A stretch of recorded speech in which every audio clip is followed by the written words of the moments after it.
According to data by the Center for Disease Control, 91 Americans every day die from overdosing on opioids in the form of both prescription drugs and drugs like heroin. But it's the first-class prescription painkillers that are the major cause for concern. The opioid painkiller OxyContin was approved by the FDA in 1995, and it made its way onto the market in 1996.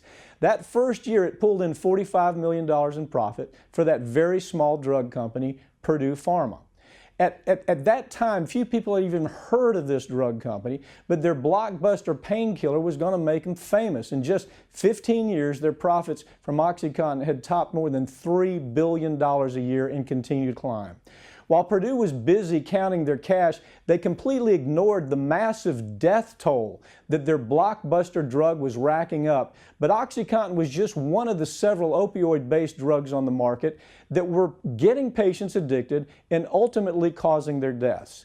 In no time at all, Purdue's competitors, they entered the opioid painkiller market, and we soon saw these addictive pills being pushed by Pfizer and Johnson & Johnson, Teva, and countless others. It was a drug bonanza.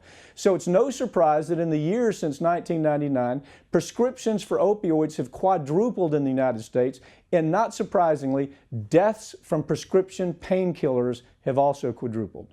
It's that spike in deaths that's created a new wave of lawsuits against the drug companies that I just mentioned. According to lawsuits that have been filed by the state of Kentucky, the city of Chicago, and a handful of other counties across the country, these drug companies knew about the addictive qualities of their drugs. They knew that overdoses and death were very common, and they did absolutely nothing to warn the public about what was going on.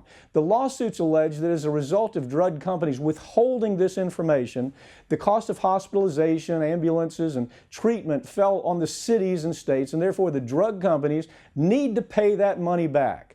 The lawsuits also allege that these drug companies engaged in consumer fraud, misrepresentation, false statements, false claims, insurance fraud, unjust enrichment, you name it. It looks like the drug mob.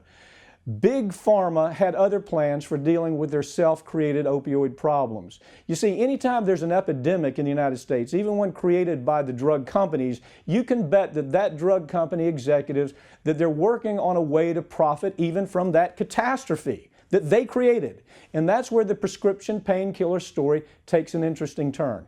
Recognizing that prescription drug abuse, that the problem was getting out of hand, the drug Suboxone was created. Its purpose was to wean people off their painkiller and heroin addictions. Suboxone combines supposedly with an opioid killer, with a drug that causes intense withdrawal effects, with the goal of breaking addiction when the body begins to associate painkillers with symptoms. But people now they're addicted to Suboxone. Indivior, the maker of Suboxone, is one of the target lawsuits brought by 35 state attorney generals for illegally blocking competition from entering the market. So not only did Big Pharma bring us the opioid epidemic, they also created the cure, and then they tried to block cheaper alternative drug therapies from entering the market, according to state AG lawsuits. These are stories we talk about every week on America's Lawyer. We hope you'll follow us. This is a story that's going to continue to grow because more and more people are becoming addicted not only just to opioids, but to Suboxone, which is supposed to get them off of the opioids.